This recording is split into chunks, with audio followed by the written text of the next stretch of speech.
Hello, folks. Hello. Welcome. Happy Friday, one and all. As you know, we've got a very, very special stream starting off with. You all can let me know if there's any issues, but we should have everything covered here. But I am going to be meeting. Oh, one other thing I forgot to ask. We'll start off with this. This is the most awkward intro I've ever done in my entire life, but that's what happens when sometimes you forget to ask something very important. Like, is it Renian? Is that how I say it? Yes, that is correct. Yeah. Okay. All right. Well, I was hoping I was right, but I didn't see another way to do it. But yeah, Renian is here. For those you don't know, he is the mastermind behind Legends Reborn, and which is pretty much bringing, as it sounds, bringing Legends back to life. He's got 7, I believe, now videos out. Just released one about 6 days ago that is what you're going to see here in the background.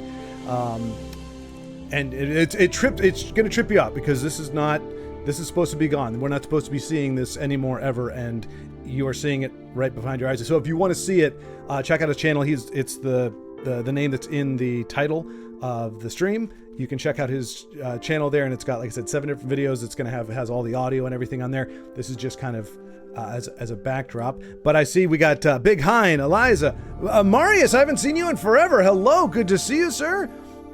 B Wolf, I know you've been excited about this, been frothing at the mouth just as I have been. Dano, very happy to see you. First one here, welcome. Lover Drive, I'm not sure I've seen you before, but welcome as well. Big Hein, I think I said. But yeah, we Michael Bailey, hello. Michael is here. Alfred Anonymous, Brave Denise, even has a full name. So we've got everybody here. We'll go ahead and start promptly. But yeah, so Renian, my gosh, thank you so much for taking the time to do this with us. There's a lot of people, a lot of interest. I hope you've been getting a copious amount of support and outpouring from the community, because I've been seeing it here and there, and I just hope you're getting a huge amount of it. Has that been something you've come across, the amount of interest in your project here? Yeah, it's been extremely positive. There really hasn't been any negatives at all with the it's a pretty small, tightly knit community, and I have not been super active other than doing, I try and push out a video once a month or whatever to try and keep, people's hopes alive, I guess. But yeah, no, it's been great. Everyone's been helping. I've asked for help before too on Legends Discord and Reddit, and needing someone to help me identify a mechanic or see an animation or something like that, and and people go on the hunt and they save me hours of crawling through videos in crazy speed, like, matter of minutes. Sometimes people are finding, like, oh, I have this right here, like, wow.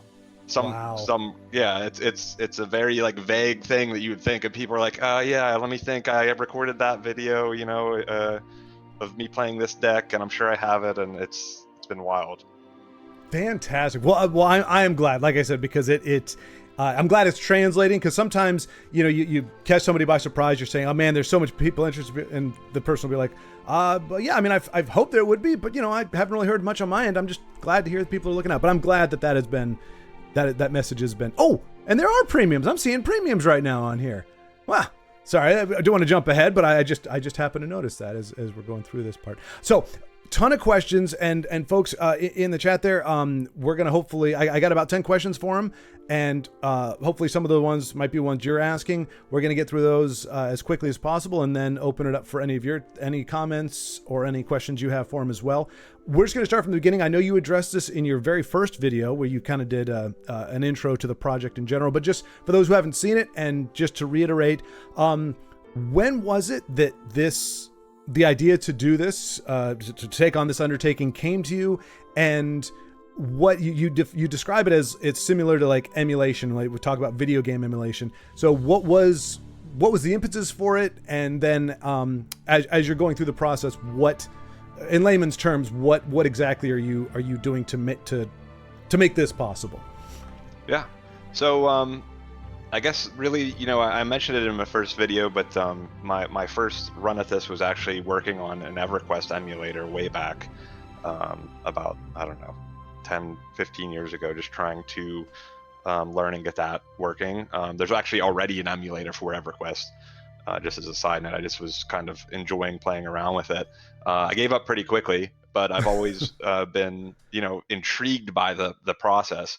And I played Legends, geez, probably for a good 2 or 3 years, pretty heavily. And then whenever they announced the initial, um, whenever they dropped support for it, basically, when was that? 2020, I think, January or something.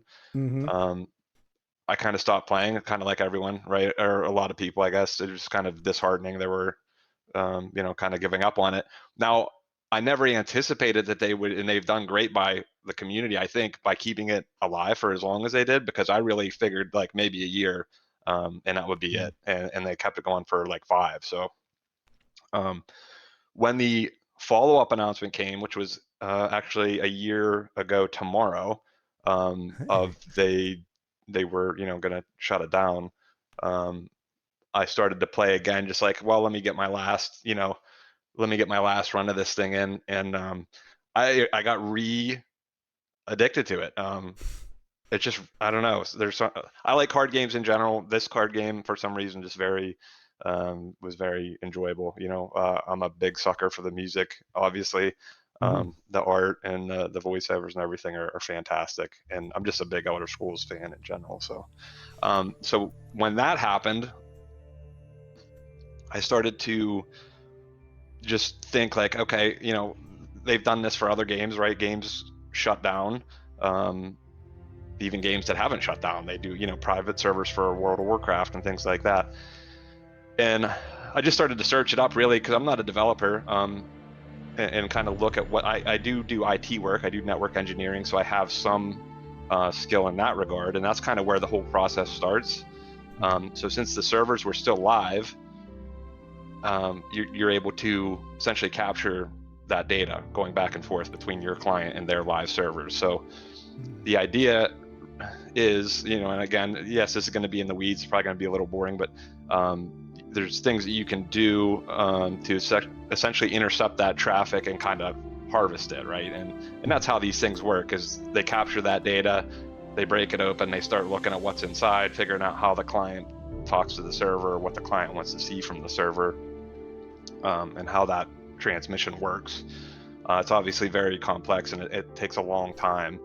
There's encryption involved and things that have to be kind of thwarted, and I was able to get that going, and I started to see the internal communication of the packets between them, and I just started harvesting them. Like, I started lighting up games just with the full purpose of trying to capture as much data, because you only have so much time. Like, once this server goes offline, that's it. You're never going to get it back.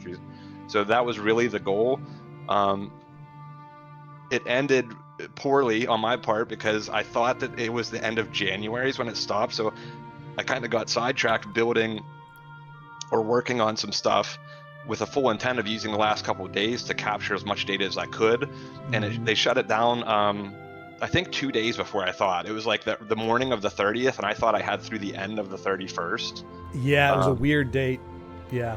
Yeah, it was, and it cost me dearly. So I lost a lot of opportunity to get some data, which stinks, but we've been able to work around that. So as far as just kind of the internals of the thing, it's really just you start from scratch.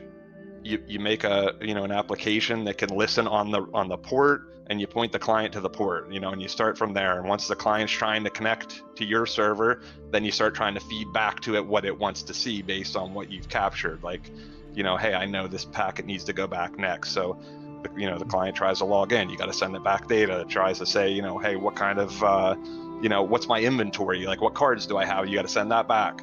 And it's a very slow churn, but once you get going, things start falling into place. It just takes a lot of initial upfront work to kind of get there, and we're there. We've got it. Obviously, as you can see, everything's running pretty well now, and it's been enjoyable to see through here to this point. Now I'm skipping ahead a little bit, but just I guess to give a better idea. So for example, we just got Well, she just died. I think that was Swims at Night, but we'll just say, I mean, any one of the cards here that we're seeing on the board right now just says Sheerpoint Dragon. So Sheerpoint has obviously really not a keyword per se, but it does have a specific mechanism in addition to be the card art, the audio, and everything. So is it like, do you have to sit down and go, okay, this is the card I'm gonna go for? Do you have to comb through all of the information that you've compiled to try to find him in there, or do you? Like just as a card buy, because I noticed in the videos you mentioned like certain cards, like specifically, like you could say, hey, I think Brave in fact did requested Galeen the Shelterer specifically. So like, what is the process if it doesn't get too far into the weeds? If you go, okay, this is the card that I want to be able to pull and make sure it has full functionality in the game.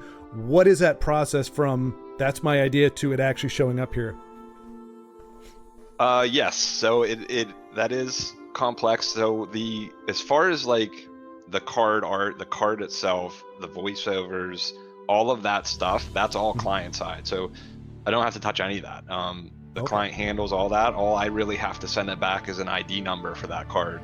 Now there's a lot more to it once you get into the effects, right? So just dragging, or even back, further than that, getting the card to show up, right? Getting the card into your hand, getting the card to go to the board, then you have to get prompted, right? Sheerpoint has this -2, you got to select a target. The targets have to be filtered. You have to basically say, hey, this can target enemy creatures who are on the board, right? And who aren't immune to some effect, whatever. Like there's all kinds of conditions that go into the effects. Right. And then there's prompts, there's that stuff is pretty searchable. You can search for the prompt, which then, because there's other languages, there's I don't know what, 10 languages or something in Tessel. So you have to use a prompt, because what it does then is whenever the player converts that language on their client, it'll use the correct language version of that same prompt.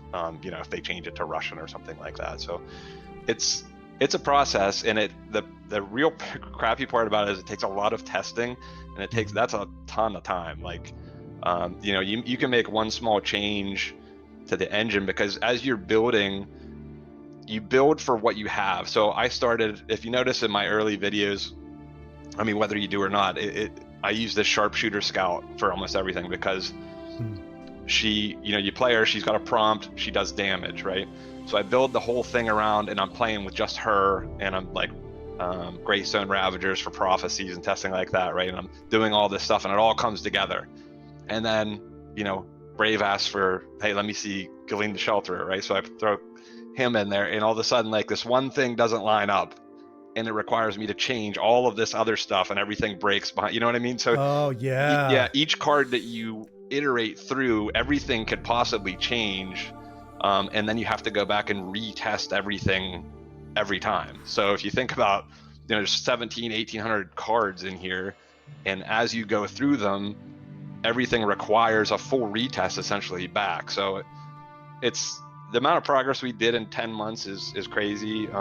But yes, it's a lot of work. Each card is a lot of work. There's lots of opportunities for there to be bugs, things not triggering in the correct order, or giving incorrect prompts or whatever. There's a lot of that. So it just needs a lot of testing. But that's the basic process anyway. So essentially you're doing what teams of people do, because you've got somebody that does the graphics, the art, the voiceover, all that. They assemble the pieces. They get the skeleton, the muscles, and all that. But you're actually having to do the telling it how to think. How you're doing the coding essentially. You're doing all the things that teams of people typically do when they're developing the game, essentially from scratch. Really, like you know exactly where you need to go, but you still have to figure out how to get there. That's correct. I equate it to building a house and starting with the roof. You're working from the roof down to the foundation. Every step of the way you have to go back up and connect something. But yeah, I mean, obviously it's a great advantage to have the client and be able to, figure out and have live data that I've captured and have all of our resources, right?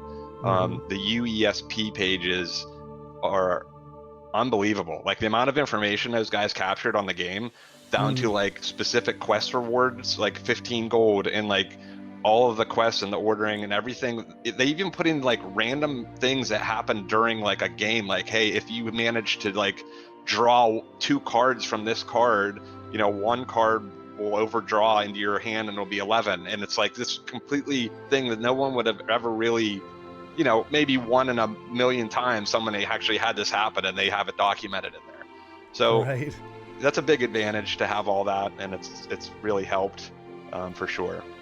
So obviously, I don't know what purpose it would serve anyway, but like in theory, if there's 100% of the game out there, how much of it do you think you were able to snag? Obviously, knowing that you missed about 48 hours worth of snag time, versus how much you still had to continue to glean from other people and from like the different assets from different folks. I got really lucky with some early games where I was running solo arenas, and I got some random mechanics, right? Like mobilize is a very unique mechanic, and I got lucky because the effects are weird in the game, and they do things that you might not expect behind the scenes, whenever they occur. And mobilize was, just an example, right, where I happened to, get a mobilized card, or the AI played one, and I was able to see that data flow back and forth, and I was able to see all the fields and, the information that it was sending. And that saved me, God, I don't know how many hours of, fiddling, because if you don't have that, you're basically down to the point where you're loading up the game, you're trying to play it, it freezes or it doesn't play or whatever, you got to close it, and you go out and you edit and you change something, you got to reload in the game, go in. It's just very time consuming. So I got lucky there. I think, if I was ballparking, I'd say probably like 2/3 of the mechanics I was able to capture data from. So I've had to make some assumptions, or had to ask for things. But when you get into a game like this with this many cards, and there's so many ways that things can interact, there's just these fringe cases that are impossible to know. Now there's some people that do know that, and we hope to get that information. But YouTube videos, like I've used your videos. Oh, no kidding. Countless times. Yeah, I have a master spreadsheet full of every card, and I keep links and timestamps of the card and when it was played, and that's how I like reference back to make sure I get things correct. And I've got your videos littered all through there. I use them a bunch, so thank you for that as well, because you've been definitely helpful in that regard. Well, sure, no problem. I'm thrilled actually that could that it would have that functionality after the fact. I think that has far more value even than just me flapping my gums about stuff. So I'm thrilled. So it's weird, because it's like it seems at one point I'm like, oh wow, okay, so it does give you a lot of things, because I'm looking at it and going, there's just no, it's not like, it's like, because when I first heard about this, I had no clue what to expect. I thought we were going to see like paper drawings, like scanned paper drawings of like the cards, and just like as facsimiles or placeholders, and like the animation wouldn't be there. It would literally just be having to drag stuff from a certain pool onto the. So when I see like what we're looking at now, this high level functionality, it's like it blows my mind, and I'm thinking, oh great, well then that must have been, I don't want to say simple, but like, okay, so it's there, you were able to get this stuff, but that just seems like such a very small part of this whole process, that it's like, yeah, I mean, it's great to have these, obviously, but it seems like the lion's share of the work is still what you're having to do. And I guess you're having to now, like you said, a lot of peculiar things go on in the background. So you're having to figure out that special way of phrasing the code or writing the code so that it has the desired effect without having the ripple effects you're talking about. Is that, there's multiple ways to have it do what you want it to do, but not every way will do in a way that doesn't break the game? Correct. So okay. Someone just mentioned the other day, right? I asked for help on prophecies and rune breaks, because those are insanely difficult with timing. And there's these different cues that go off essentially whenever effects process, and there's very specific scenarios. Like if you watch when a rune breaks, depending on how many effects go off, the rune will break, but they don't actually draw the card. Like the player doesn't draw the card until all these effects process, and then sometimes they'll draw the card and then more effects will go off after the fact.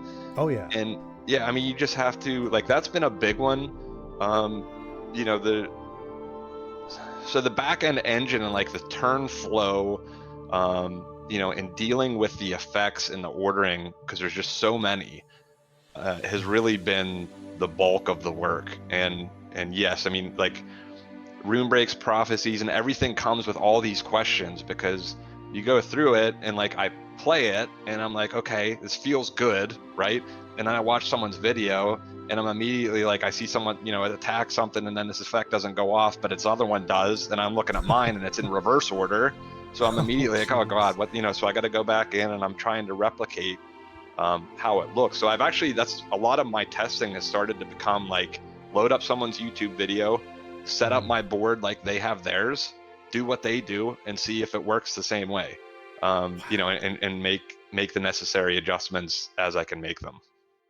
Good gravy. So this isn't on my list. I'm just out of curiosity. Is there a project that you worked on, and you can go into as much or a little detail about it as possible or as you want, but like, is there a project that you've worked on that, or maybe you were saying, because you do this as a job as well, or aspects of it that prepares you for that amount of, I mean, I don't want to say tedium in a detrimental way, but just the amount of grinding essentially that you're having to do. I mean, this is something that, you know, if I were to sit down, or somebody normally would sit down, and as soon as you get a glimpse of just how much inner working and madness is there, and how long it's going to take, because you're not working with like an official developer's kit. Is there a project you did that has kind of like prepared you for this day, for this task, or is this your first undertaking of something this size and complexity? Definitely, yeah. No, I've never done anything like this, and I really had no idea what I was getting into when I started messing with it. I had no intention of ever, you know, trying to make the game playable for anyone. I was simply trying to, if you want to believe it or not, my first goal was just to get the client to open, because they had, when you try to open the client, it would error, and it still errors, like if anyone would try to open it right now, because the server's not reachable. My first goal was just, hey, I want to get this client open. And once you get the client open, you can start looking at the cards and you can, you know, mess around in there. And then I was curious, like maybe I could get a match going. And my next goal was really just to get the game board to show up on the screen. And I did. And I debated right there. I was like, okay, you know, this is maybe as far as I want to go with this. It took a long time just to get there. And I was really hoping, honestly, that someone else would do it because I didn't want to, like, I knew it was going to be a lot of work. I didn't know how much. And there was other projects spinning up, like, you know, Night Dark Wolf made the tabletop version. Someone else made a browser version, and they had been working on that. And then there was another group that had spun up trying to restore the client before I did. And then, you know, I was just like, someone's got to do this, right? And I kind of waited and I worked on it, but I didn't. And then a couple months went by and everyone was making posts on Reddit like, oh, this is sad, you know, this is never coming back. And I just like, okay, if no one's gonna do it, I'm gonna do it. Like, that's just where I got to. So no, I had no idea what I was getting into. Thankfully, you know, I did it by myself for like 6 months, and then Maker joined me in early June, end of May, I think, and he has just made unbelievable progress. He's a madman. He never quits. He works all the time, and he has a job, you know. So, and then I've got VDA Quam has also jumped on and contributed and tested for me. So, you know, it's been an effort, and we're looking to add some more people, a small group to start testing as early as tomorrow. Oh wow. And then we'll see how that goes, because the next big question of this whole thing is kind of, how does this thing handle people?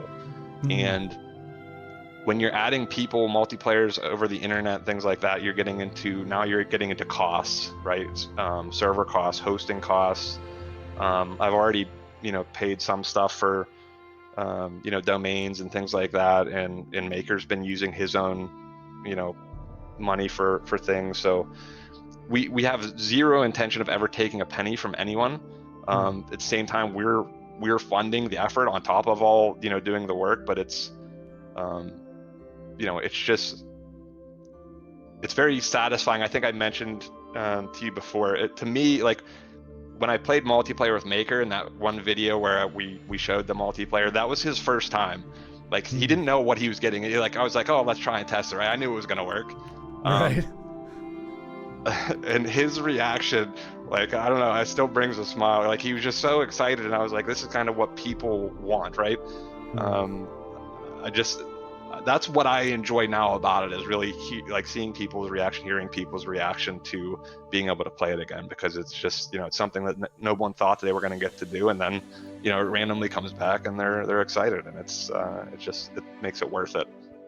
Yeah, no, absolutely. And that's, as I said, that's like a minimum thing. I'd be happy to, start reaching out to people that normally stream and everything, since, who knows where, when or if spectating will be, enabled there or whatever. But, me playing it, there's several people that I know, and then even trying to get some of the old school guys, because I'm sure, if they knew that the game was coming back in a way that, it was gonna be around for a while, they'd at least, you guys like Justin Larson or whatever would give it a shot and just to relive the magic there. But that does dovetail perfectly. So this was a question I was kind of more or less wrap it up with, but you've touched it on already, and we've already had a question from Lover Drive, who's said he's already, like, he knows, like, what is this, C++, Unity C, hashtag, well, or £sign programmer, I'm not sure. C#.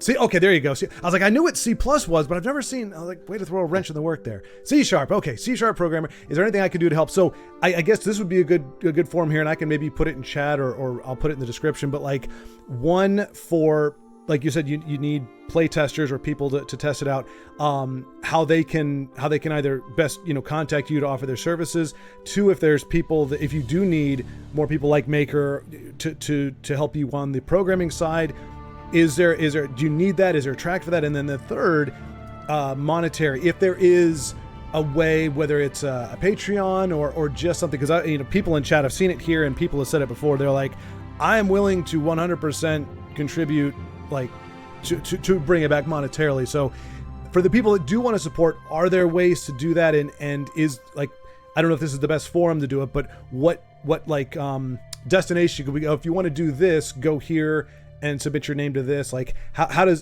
what's the best way to get people involved to help you the way you need it? Okay, yeah. So the first part there, C# is correct, right? The client was written in Unity, which uses C# backend, so it just made sense to build the emulator server in C# as well. It's actually done outside of Unity, because Unity is just, they used a very old version. I don't know anything. I don't use Unity. I don't know anything about it. So we just do it in regular C#, and it's easier to debug and all that stuff. So that's what the backend does run in that. This, for the second question, yes, like, always willing to entertain anyone who has experience or wants to, volunteer time to help. Generally, probably get me on Discord, DM me, or, if you have Reddit and want to DM me on Reddit. I understand, everyone wants to help, and I hate having to say, no or whatever, but because I've been in the same boat, right? I've wanted to help with projects, but at the end of the day, the best thing you can do, if you can't, if you don't have experience developing, and I didn't either, I didn't really ever do any of this before, you can work on your own and learn and do things. It's very easy. I mean, I'm not going to say it's very easy. It's easy to start. It's easy to look up things and, like, okay, hey, this game client's in Unity, right? How do I look at the insides of this and things like that? And you can do it with a bunch of games, right? You don't have to do it with Legends. You can do it with easy, free to play, low budget games, whatever. And you can break them open and look at the parts and stuff like that. But so yes, if anyone has experience, that's obviously the most valuable thing. As far as testers go, we don't know right now. We're just inviting very specific people very slowly. It's going to be a very slow trickle, because we have to basically push it to the point where, twofold. Like, one, I want to obviously know card mechanics, all that stuff needs to be tested. People need to see if there's things that are not working. And then two is how many people can be tolerated, and what dollar amount is that going to require? Because if it gets to a point obviously I can't financially, take Bethesda's place and fund a game with no business, intent whatsoever. So Sure. it's got to be done. It's got to be able to host the amount of people that want to play relatively cheaply. If it can do that, and I hope that it can, then that's great. If not, then we're going to have other discussions, because this kind of leads into the third question, is that no, I have no way to donate. I don't have any intention of making a way to donate. And the real reason for that is also probably twofold. Is one, I don't know the legalities of it. Right. And I don't really, I don't want to say I don't need the money. Everyone needs money, but I don't need the money, right? Sure. Yeah, I know what you mean. Like I survive. So once a dollar changes hand, it changes everything, right? Now people can expect something, whereas right now it's for fun. It's a project, it's a joy, and I don't have a responsibility to provide anyone anything, because I've not taken a penny from anyone, and nor will I. So I'm absolutely flattered that people want to donate, and everything, and that's great, but I won't personally, I won't accept anything. Right. That's very wise. And that was actually going to dovetail into the next question I had, because you mentioned that I thought this was unprecedented. I thought this was the first time that there was a fan base and somebody who's willing to put in the work to bring a game back to life. But as you mentioned, like EverQuest, I think you said was has kind of had the same thing. So there is a precedent of somebody outside of the original, I guess, IP holder doing this. And I'm guessing as long as there is not a monetary thing there, anything that can be come after that, like it's not at risk of being hunted down by, like somebody like Bethesda going, hey, cease and desist kind of deal. Is that a general understanding? I mean, it seems to be, like you said, that the wisest way to do it is to keep, money from changing hands in there. But it sounds like something like this is, it's if there isn't money involved, then it's not really, it's not going to create a stink, as it were. Yeah. So this is like probably the biggest hurdle in this whole thing, right? And everyone wants to know, and I honestly have no idea. I'm not a lawyer. I know what I've seen, and what I've seen is, if the game company wants to stop you, they'll stop you. So I fully expect at some point to either be supported or be stopped.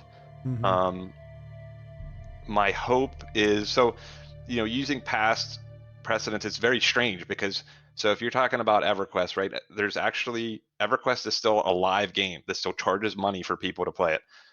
And there's active emulators that allow people to play for free. Now, Daybreak is the owning company of EverQuest. They have gone after emulators in the past. They've just shut one down recently, actually, while allowing others to be active. So it's very confusing. I'm assuming it's determined by their legal team whenever it's decided, like, hey, this is posing a threat to our business or damaging our business or something like that, that they go after them. Now, this game's been shut down, obviously, right? Bethesda has historically been very supportive of everything from fan base, but I don't know what to expect. So we did recently try and reach out to them. We're essentially asking for their blessing. So, and the thought process is a number of things. It's one, obviously the first point is, if they really want to stop us, they can stop us. So I'm fine with asking them beforehand, because it saves us a lot of time. If they're going to shut us down later, then just shut us down now, So there's that. The second thing is the legal concerns, not just of, obviously myself, my family, but, Maker, his family, VD, anyone who's involved could essentially be targeted in a lawsuit. Now, I wouldn't expect a lawsuit. I would expect a cease and desist, right? If they wanted to shut it down. And sorry, I don't want me to get into this whole legal thing, because I honestly have no idea. I'm just hoping, but I have the same worry for them as I do for myself, where I don't want to get anyone drug into a legal battle. Our goal is not to hurt Bethesda. Our goal is to just allow people to play one of their games that they felt was not financially viable anymore. So, if anything, again, my opinion is that we would be helping them, or getting people, in Elder Scrolls mode or whatever. New Elder Scrolls comes out, people might want to play Legends beforehand and then go buy the new Elder Scrolls or something. But Yeah. it's all in their hands. Like if they think that it's bad and that we're harming their business or whatever, they're obviously going to take action. So again, we're trying to reach out now, and we hope to get support from them. I really don't know what to expect. I'm cautiously optimistic. So if they say you're good, then we continue. If they say we're not, then we're not, and we have to figure out what to do next. But if they say nothing, then I don't know what to. If we get no response, I don't know what we're looking at there, because that could be both good or bad. Right. Yeah, it's kind of, they say in The Hobbit, living in the shadow of Smaug's mountain. It's kind of like, all right, well, we're here. It could blow at any time, but it seems dormant. Don't red year us, Bethesda. Don't red year us. So that does make me wonder. Again, like you said, from a balance perspective, I'm not sure. Because I remember a bunch of people were like, hey, we'll sign a petition, keep the game alive, we'll do whatever it takes. Bethesda didn't really seem to be interested necessarily in a dialogue about, keeping the game. They said it was going to end. It ended on the date they said and moved on. But maybe, down the road, because my thing was like, well, I would be a little reluctant to send any kind of messaging to them there that would draw attention to something that they didn't, they weren't caring about before. At the same time, if I wonder if there was enough support or enough, like if it would help or hinder to have people expressing just, hey, we're really excited about this, project, and it'd be great to see it. Whether or not that would be a benefit, or that would make more of a stink than it needs to be. Yeah, that was my same thought, honestly. Mm-hmm. We talked about it kind of behind the scenes, and my thought was, hey, this is got to be such an afterthought for them that they punched out of this thing 5 years ago. They pulled the plug on it. I can't imagine there's many people left there that were involved or care. Maybe there is, hopefully there is, and hopefully they would support us. But my thought was like, hey, we could probably just run under the radar. They're not even going to notice, and if they do, they're probably not going to think it's it's a very, very small community. If I was ballparking people, we looked at some numbers and things like that. I would expect a couple hundred people, to be really involved, and really off the bat, probably the bigger number, and then it's probably going to dwindle down. So, right. Yeah, I'm of your thought process, right? It was probably like, let's just stay under the radar. But at the same time, I got to think of everyone and, save time. If they're going to come after us one way or another, then just get it out of the way now, Right. Yeah, just tell us, and we'll work around whatever else we can do. But yeah, it's the legal thing is the stinky part of this, and it's really, that what was that movement that just happened over in the EU, Stop Killing Games movement, right? Oh, yeah. This is very much in that ilk, right? It's it's a live service game that was pulled with no transition to the people who put in the time and money to, I don't know how much people spent on this game, but people could have spent tons of money in this game, buying card packs and all that stuff. And then, now granted, Bethesda did well by them by keeping it alive again for 5 years after they shut it down. So I feel like people probably got their money's worth. I'm not saying that Bethesda, ripped anyone off, but right. That movement is very, very similar to how this would be, where they would have to transition it into some kind of a stable way for people to continue to play after they want to stop it. Well, I mean, many people have proffered that, Skyrim, the only reason why it's still relevant today is because of modders and people outside of Bethesda doing it. Now, they laid the groundwork, they made the property, they got the IP and everything, but that it was people outside that, have made that, it last as long. So I could see that being a case here. It's like, well, the game now exists in the current form and has a longevity it does because of, people taking up the reins outside of it. Obviously, not apples to apples, since this game is, by from their perspective, defunct, but still, it can be resuscitated and kept alive by the love and efforts of people outside of their we were talking about that a bit because we were kind of looking at their historic thoughts on things and view, and VD is very one of the people helping out is very in the Morrowind, runs a multiplayer Morrowind server, something like that, and has some experience with dealing with them and projects. But the problem with that, comparing those and Skyrim and stuff like that, is those games are they're single player, and you're modding those games. this is actually, you know, an emulator for a game that I don't know that Bethesda's ever had. I don't know that anyone's ever made an emulator. I don't know that Bethesda's ever had a game that could be emulated. So like Elder Scrolls Online, Fallout 76, you know, live service games, they haven't had those shut down yet. So if ESO shuts down, I can guarantee you someone's going to try and make an emulator, right? Fallout 76, I don't know if it's that popular. I know ESO has been around for so long that, you know, eventually they'll pull the plug on ESO, and there will definitely be people making an emulator for that. So we might be setting the groundwork for that now, you know, based on how they react to us, if they react to us at all. So that's another, it's good, right? It's getting them to acknowledge the fact, and it's hopefully putting other people in a position to succeed after. So we just have to wait and see. That's pretty heady stuff when you think about like ramifications beyond the game itself, where it's one of those things where you could read an article 20 years from now and it's like the linchpin or the powder keg, or the thing that launched the whole thing off was the development of Elder Scrolls Legends by Renian, just that you weren't even setting about to set a precedent, but that something like this could actually be a tip of a spear, in a manner of speaking, for setting a precedent for this kind of thing moving forward, and preservation as a whole to some degree. Yeah, absolutely. Well, so I was gonna save this one for towards the end, but we'll start getting close to the end of the time, and I know people are curious. So from what I can tell, you're not looking, you haven't been developing it as they release it. Like you're not working on core set and then adding the expansions. We're seeing cards from all over the place. So is there, now you mentioned one, obviously I want to qualify this. Like you said, there is no beholden to anybody. Like even anything you were to say here, it's not like, oh well, he said this. Again, there's nothing.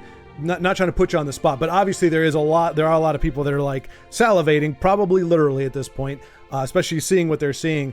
And you mentioned, I mean, we're probably not even what you consider to be at alpha, the alpha stage yet, but is there, based on the amount of how long it's taken to get to this point, is there a level of functionality in the game, player versus player kind of thing, where you could say, well, things keep going roughly at the same pace that we've done, provided there's no catastrophic things or whatever, we could see a rollout or limited rollout or something like that, where you could actually just play somebody in a vanilla game in the next 6 months? Is it, again, it doesn't have to necessarily be a timetable, but just for people that are going, when can I do this? Is there any frame of reference for where that kind of progress would, or where that would come to fruition?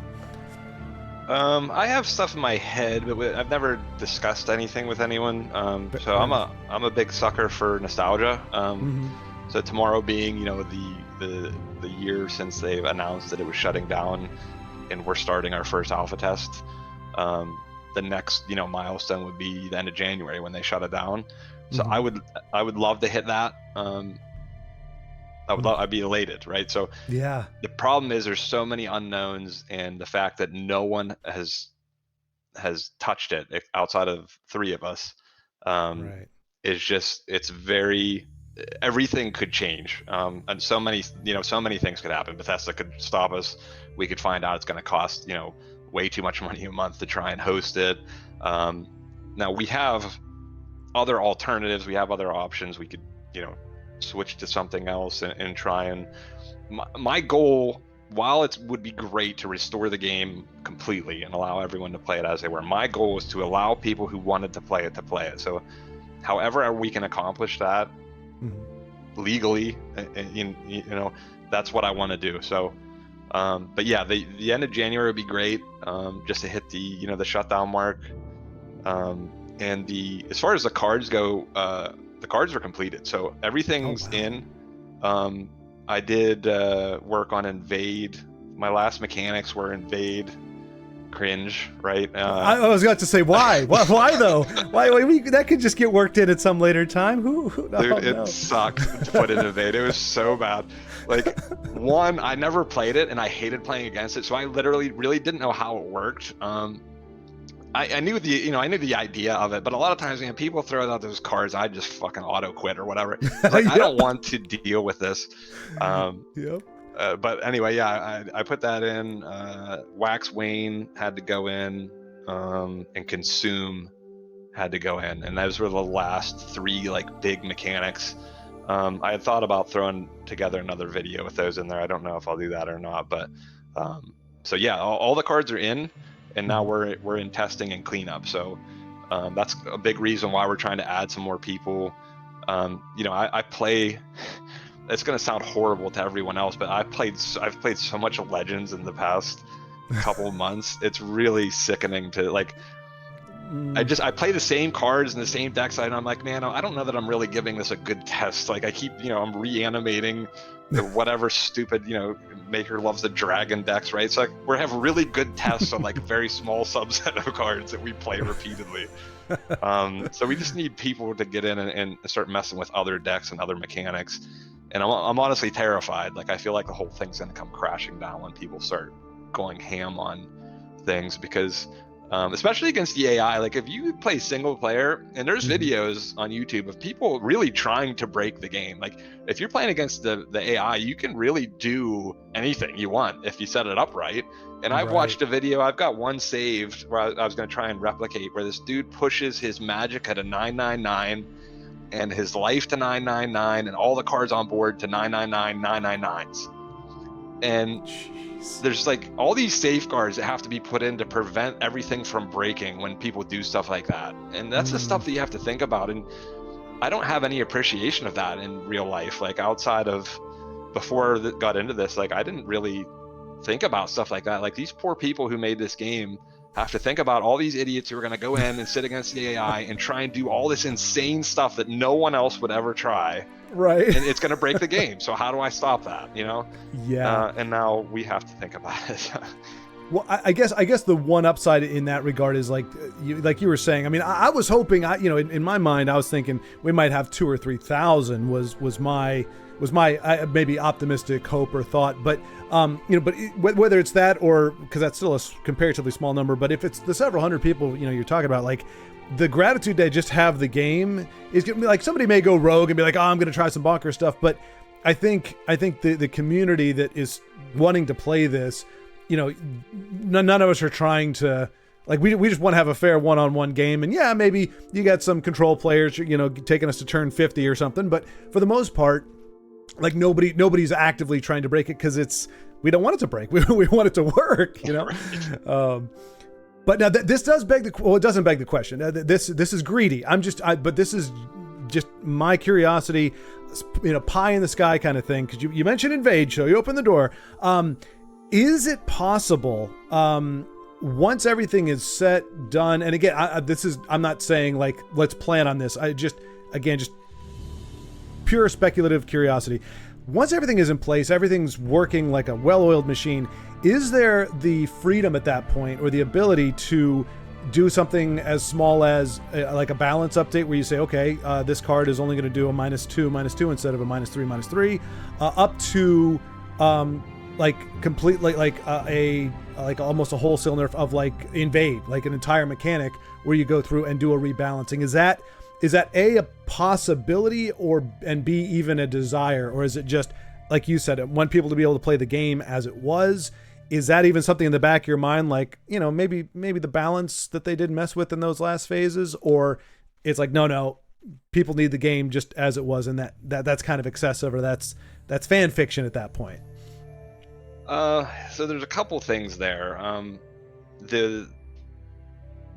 My problem with that is everyone hates invade is the thought, right? But I just saw recently on the Legends Discord people getting in and praising how much they loved it and all this stuff, right? There's people have different thoughts, so it's hard to just say we should nerf this, it's too strong, because that might take someone else's love of the game away, Sure.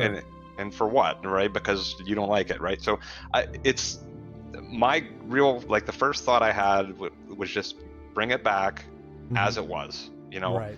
because everyone loved what they loved about it for a reason. So so the technical ability, I think, is there. You can obviously make changes to things in the back end, The trickier part is on the client side, because a lot of that stuff's there. And then again, you're getting back into legal questions whenever you're modifying the client. Right. Yep. Now there's ways to do it, I air quote legally, I think, where you're not modifying the client, you're having people, put a plugin on top of the client, whatever. I don't know if that's a gray area, whatever, but so that's also a concern, right? And it's the same thing with the custom cards. A lot of people are into the custom cards and they want to put them in, and I think that's cool. And yes, I mean, that would breathe new life into things. But again, now you're adding an element that wasn't there, so some people might not like it, some people want it. Then you're just questions of, okay, do we do 2 versions? Well, now you're splitting the player base, right? And on top of the custom cards, you got to get art and things, and then you got to inject those into the client. And that's a whole thing that I have, while I have respect for it, I really don't have any interest in doing that myself. So I think we could provide that option to people who want to do that and take that on and mess with that. But I don't have personally, and I'm not speaking for anyone on the team, just myself, I don't have any personal goals to modify anything. Like, I just want it back how it was. Yep. And if I have to auto quit against people playing Invade, then that's what I do, right? Preach. Yes, sir. Yes, sir. Same thing. People would get cheesed off and be like, I just don't. I'm here to. I play the game to have fun. I don't have fun against Invade. Other people do. I will say the good news is I'm looking at kind of looking at chat as we go, and the overwhelming, I would say, unanimous sentiment with them as well is leave it exactly the same for the exact reasons you're saying. You're going to have wide opinions about different stuff, and at least you know what you're getting into if you just recreate exactly the way it was. You what you like, what you don't like, and it is what it is, versus learning new rules. The only thing that popped into my head was how Magic the Gathering will have Legacy. They'll have like different formats where certain cards aren't allowed. But that would probably be something that if Bethesda was like, hey, you did such a great job, we're gonna help out. Maybe that's something that would come down there where you have the Legacy, legends, and then you have modern legends or something where you do have custom cards or something. But it's fanciful. But I think you're right in line with everything that I'm seeing here. Everybody's just saying, just keep it as is and let people adapt, since you kind of know what you're going into already. Yeah, and there's options within the system, right? They had those weekend events and things like that where things could be modified, right? And you can make special rule set type games. So there's opportunity for fun to be had, even as it is. But it's just, again, step one, like, let's just see if we can get the thing working, and then if everyone's got an issue with something, and we want to do however they want to handle it, I really want the community to, like, I don't really want to run this thing. Like, I would prefer someone else do it or the community do it. But if everyone decides, hey, this is too strong and it should be nerfed, and everyone or the bulk of people are in agreement, I still probably won't agree with it, but I would understand it. Right. There's precedent for that in what's the Witcher card game, Gwent.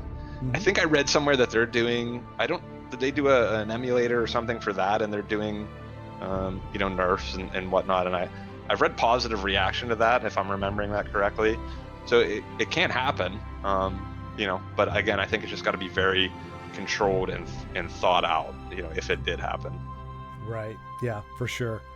Now, and this does, and sorry, I there's so many follow-up questions and comments and everything. I do want to move through as much of it as possible. So I remember you said in the initial one, you were talking about like the AI, and you're like, the AI is functional, but it's essentially just doing basic, what can I afford to play? And it's like the way it goes with its lane assignment is pretty random and everything. But that was what you started off with. And then you had that game against Maker where you were seeing player versus player. At this point, is it more feasible to, because I mean, Brave was saying, and a lot of people are saying, hey, I just want to be able to have the interaction with the cards again, to hear the voice lines, to go through the game. Is it more feasible to have a relatively competent AI opponent in a single player, or is the goal, like I should say, is the priority on making a game where people can just log in and play and experience it against against the AI, or is it going to be easier slash the greater focus to get it in a way that people can play against each other with the most the easiest way to do that? So there's a lot there, right? So first off, I guess on the AI part, when I started, it was as dumb as I made it sound. I literally like random number generated a lane. If it had filled the lane, it would break because it would try to play to that same lane. Like, it was just really, I just wanted it to be able to throw cards at me so that I could test stuff, right? We've come a long way since then, but Maker has really been the AI player guru. He's been working on it for a while now, and it sounds awful, just painfully, because it's very similar to, like, you basically have to take your mindset of how you play. Now, the AI from Bethesda was, hot garbage. Everyone knows that. So I actually think that he's taking it too far to the intelligent part, but we'll see how it shakes out. Like, it's dominating me sometimes. Like, dude, no, like, it shouldn't be that smart. But so he's been doing that, and God bless him. It definitely sucks because there's just so many decisions. Like, just looking at this, right? It just clipped the ward instead of damaging itself. It's like you have to make it decide that that's the right move there. Like, it's very difficult. And praise to the originals. Like, you think, oh, this is dumb, but you don't realize how hard that is to make all of those decisions correctly and not be just absolutely, miserable. So I forget the second part of that was the so people, here's the great thing about this game and this client is that it's the AI can operate exactly as a player. So when you need a decision, like, so when the game asks you for a decision or presents you with an option, right, you can fill out that option for them. So that's what the AI does essentially. We queue the AI for a decision just like we would for a player, the exact same way. So when you're doing multiplayer, you're actually getting double benefit because all of that translates for the AI as well. You just have to make the AI run the process and then make the decision, but it doesn't impact any of my work on the cards, back end, stuff like that. Like, I'm essentially treating it as two players. The AI is just kind of, an overriding, instead of, asking another player, we ask the AI and it sends back its decision. Right. So that's great because it saves, a lot of work on that front. But again, he's got to work on the AI part itself. So the problem is a lot of people only like to play AI. So right, you have to make both available. It would be great to just only do multiplayer because then all that work wouldn't need done. But there's so many people who are like, oh my god, like, I just love playing against solo arena and I just love playing AI and it's relaxing, right? They don't want to play pressure multiplayer matches where people are spamming emotes at them, and rushing them or sitting there or disappearing, and their timer's counting down for 2 minutes and you're staring at your screen. And not that there was a lot of that and not that it's all toxic, because I think the community in general was pretty positive, but you know how that is. There's always people that are pushing the envelope a little bit. So some people just want to play AI and that's their prerogative. So we're going to do both. They're both working obviously to the point that you've seen. So we're just going to keep chugging along that direction.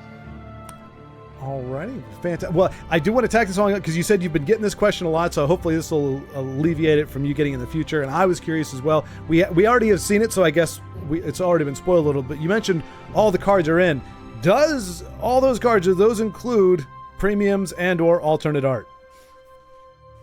That's actually completely outside of the scope of anything we have to do because it's all client side, and the alternate art and premiums all mimic the original, so there's no extra work there at all. The front end part, Maker would have to speak to that. He's also the guru of that part, like the outside of this part that you're looking at, like when you're in the client outside building decks and all that stuff. He's been doing all of that. So I think he's got most of the premiums just turned on for everyone, but you can you can lock them and things like that. So they're all in and they will all be available one way or another. One of the questions that's come up is like, okay, are we going to have to reprogress our accounts, or are we going to just get everything? And to this, like, I don't understand why people would want everything unlocked. Yeah. Because there's like the progression to me, the opening the packs and stuff like that is like the funnest part. But but he, like, Maker specifically, is like, well, I don't want to do that. Like, I just want to beat people, right? I just want to play. Like, I don't want to have to go through all that.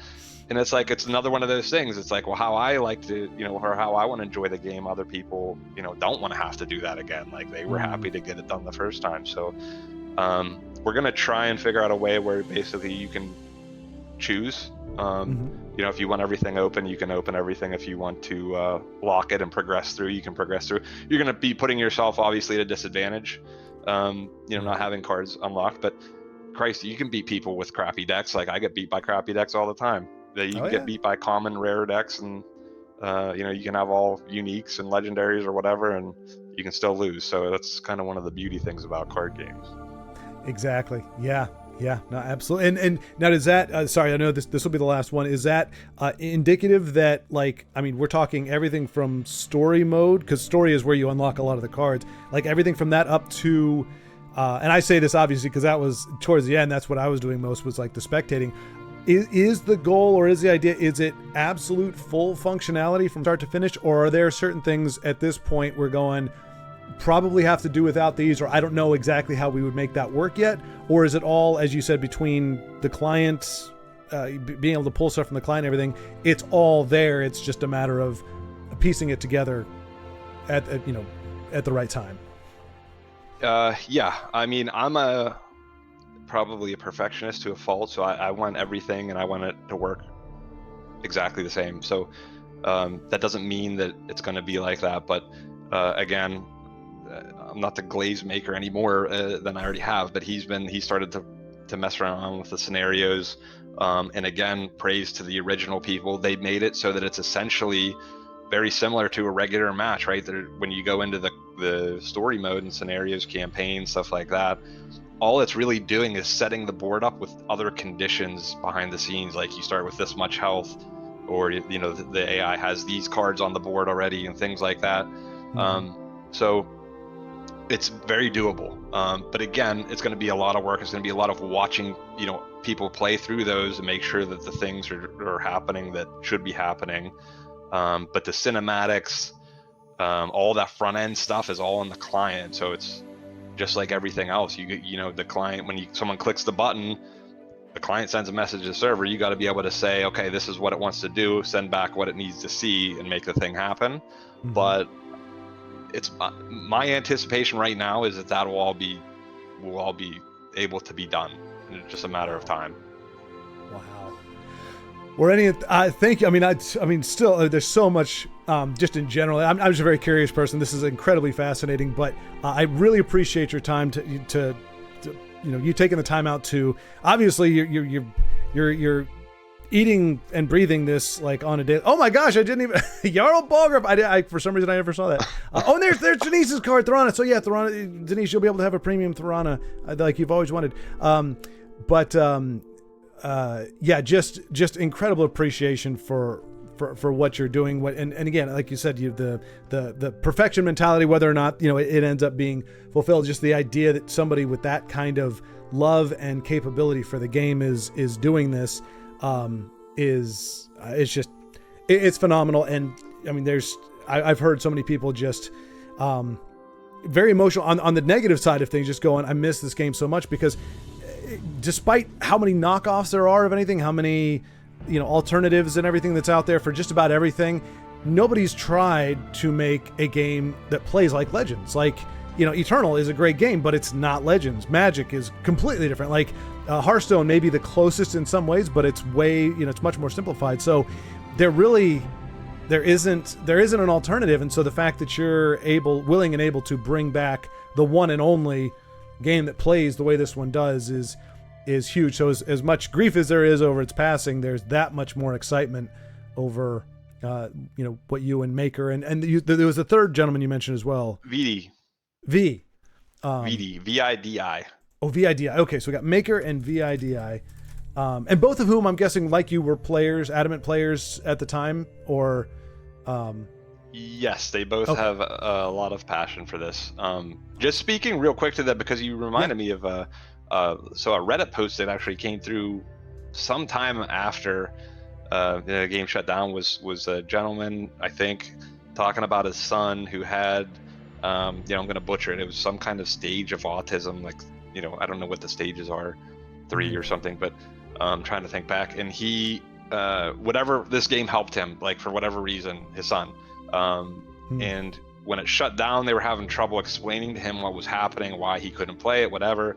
And then the dad got onto Reddit a few months after, posting that his son had figured out a way to get the game reinstalled and was trying to open it, and was kind of having an episode. I don't know what you would call it. He was upset, that he couldn't play, and the dad was like desperately asking for help. Like, can anyone help him get this thing running? Like, the dad didn't really know what was, the dad didn't play, right? He doesn't know what's going on, and that's heartbreaking to read. You know what I mean? So, Yeah. and I'm not saying, like, obviously Bethesda's a business. They're not trying to hurt anyone.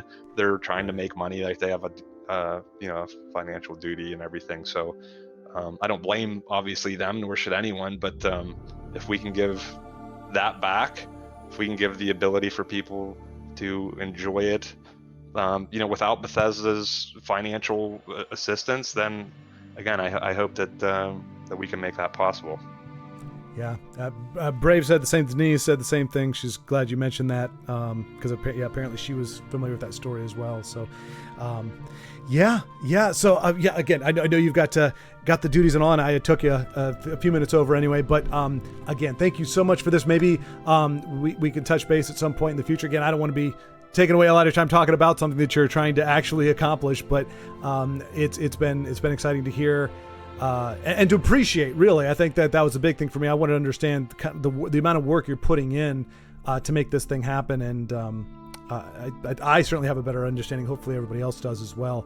There's a lot of thanks coming in on the chat there, and has been. So I'm glad but just how much this effort means to a comparatively small amount of people, but I mean, several hundred people at least, and I would say maybe up to a couple thousand that are appreciative of what you're doing, and we're pulling for you. And if there is anything, I know you made it very clear where the boundaries are, and that you'll reach out to people when you need them. But obviously there's a community of a swell of community support in whatever you're trying to do. So if we can help in any way, if I can help in any way, certainly let me know. I'm happy to try to pass the word around. But thank you very, very, very much for bringing this back to life.